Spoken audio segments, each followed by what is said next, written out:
राजकीय भूमिकांवरती आपण एक नजर टाकूया ग्राफिक्सच्या माध्यमातून। 2014 मध्ये भाजप सत्तेत आलं, मागणीशिवाय राष्ट्रवादीचा भाजपला पाठिंबा होता। विश्वासदर्शक ठरावावरती भाजपला मतदान केल्याचं तटकरे पटेलांचं वक्तव्यही आहे। 2 महिन्यानंतर सत्तेत जाऊ असा कोर कमिटीचा निर्णय होता। राष्ट्रवादी सत्तेत सहभागी होणार अशी पुन्हा एकदा चर्चा 2016 आणि 17 मध्येही होती। तसंच शरद पवार आणि अमित शहा यांची भेटही याच दरम्यान झाली होती। मंत्रिपद आणि महामंडळाच्या वाटपावरही चर्चा झाल्याचं कळलं होतं।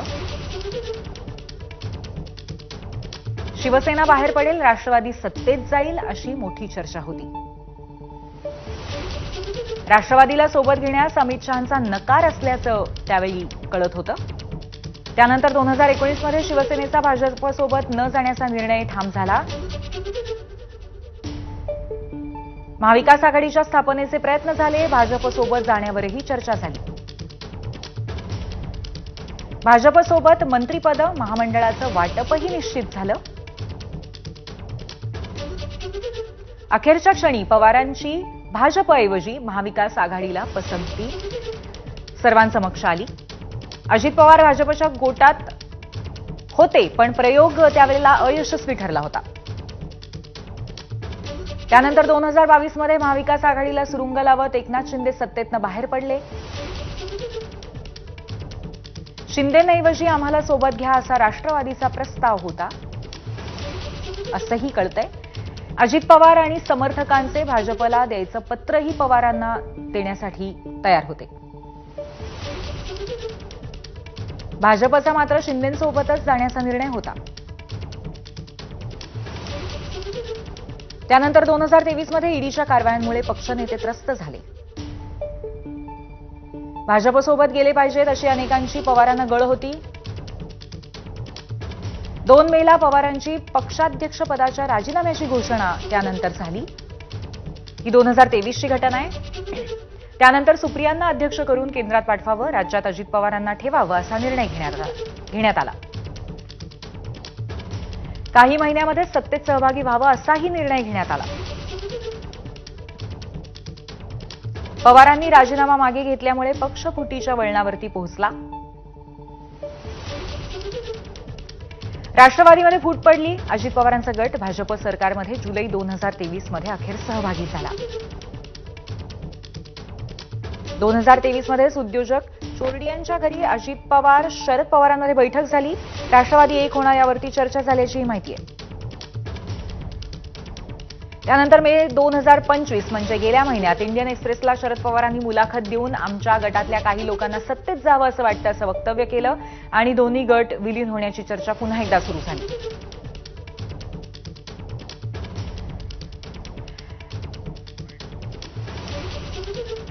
आपले प्रतिनिधी निलेश बुधावले आपल्या सोबत आहेत। याच संदर्भामध्ये आपण त्यांच्याशी चर्चा करूया।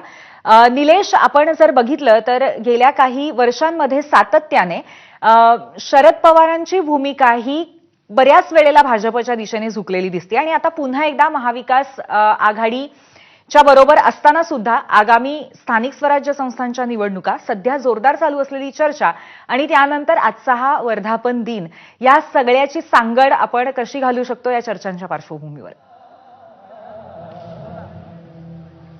पूर्वी 2014 पासून 2025 पर्यंतचा हा सर्व घटनाक्रम आहे।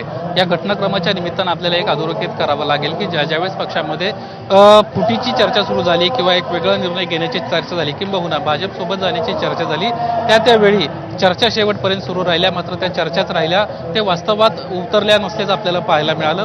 आता देखील मागच्या काही दिवसांपासून राष्ट्रवादी एकीकरणाची एक चर्चा सुरू झाली होती आणि कुठेतरी आगामी काळामध्ये राष्ट्रवादी काँग्रेस, शरदचंद्र पवार पक्ष अजितदादांसोबत येऊन सत्तेत सहभागी होईल अशा पद्धतीच्या चर्चा होती। तशा पद्धतीचं एक मागणीच आमदार असतील, पक्षातले खासदार असतील यांच्या वतीनं करण्यात आली होती।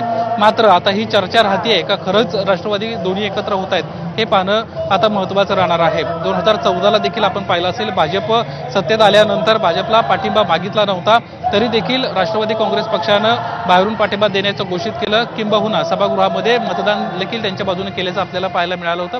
त्यानंतर अनेक वेळा या चर्चा होत आल्या, अनेक वेळा तर मंत्रिमंडळ देण्यात आली, महामंडळांचं वाटप ठरवलं, मात्र ऐन वेळी शेवटच्या क्षणी वेगळा निर्णय घेण्यात आल्याचं देखील पाहायला मिळालं होतं. आज देखील राष्ट्रवादी काँग्रेस पक्ष सत्तेत, शरदचंद्र पवार पक्ष सत्तेत सहभागी होतोय का, या संदर्भात मोठ्या प्रमाणामध्ये चर्चा सुरू आहेत. कारण 1 महिन्यापूर्वी ज्यावेळेस एका इंग्रजी दैनिकात या संदर्भातली सुतोवाच आली, त्यानंतर मात्र कुठेतरी हे आता पुन्हा एकदा दोन्ही राष्ट्रवादी एकत्र होऊन सत्तेमध्ये सहभागी होतील अशी चर्चा सुरू झाली. मात्र अद्याप तरी शरदचंद्र पवार पक्षाकडून